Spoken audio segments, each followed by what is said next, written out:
Assalamualaikum warahmatullahi wabarakatuh. Om Swastiastu, Namo Buddhaya, salam kebajikan. Bagio Yarno Rahayu Rahayu Rahayu.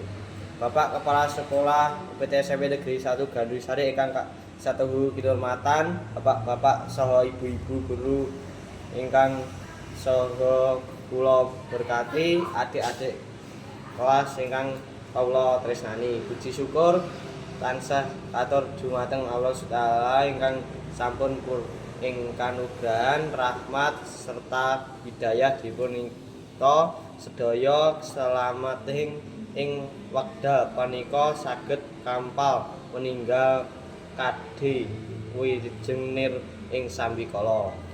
Kadang kula kelas 9 ngantos kelas 7 kantos kelas 9 ingkang kula tresnani, sekedhap malih kula tresna sekonco kelas 9 badhe niraraken pawiyatan SMP Negeri 1 Gandusari Pamela Pambika Lo.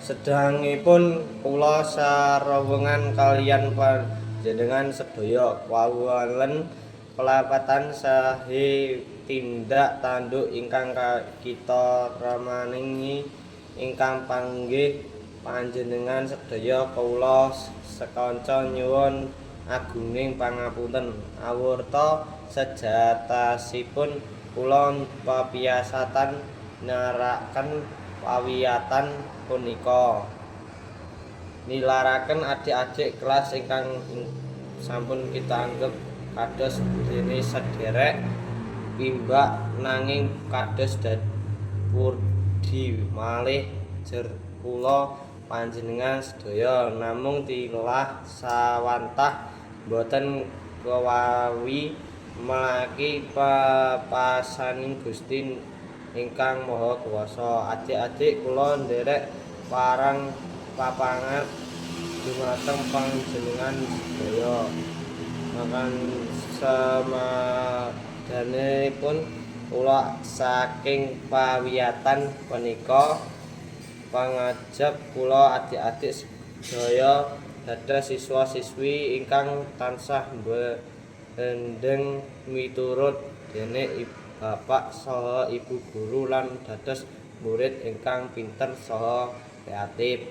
Adik-adik ingkang kula tresnani, kula tansah pikantuk panguwatanipun Allah Subhanahu ingkang wonten ing pawiyatan mriki tansah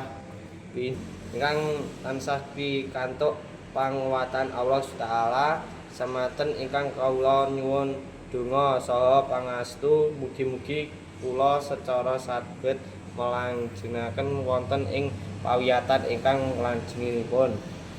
Wasana namun sasanta atur kula maningkang sasana namung semonten atur kula maningka sasulah recaning kelas 9 sadaya mbok bilih wonten kalapatanipun saha bacana wancining atur kula tansah nyuwun laguning pangapura nyuwun.